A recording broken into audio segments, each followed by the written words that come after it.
In this example, we're supposed to convert 45 gigahertz to megahertz and hertz. We're supposed to convert first giga to the power of 10. So I'm going to have 45 times 10 to 9 hertz. And mega represents this power of 10, 10 to 6. That's why I'm going to write over here 10 to 6 hertz. Next, I'm supposed to copy down 45 and write times 10 times.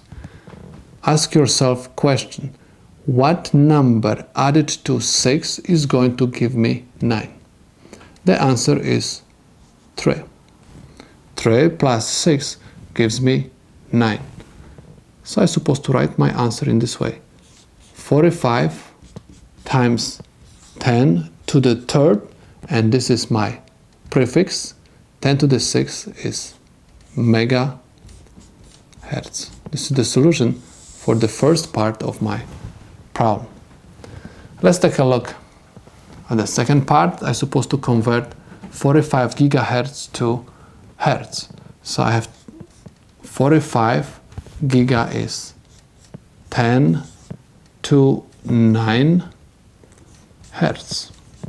Because I have no prefix over here, this is basically the solution to my problem. 45 times 10 to 9 hertz.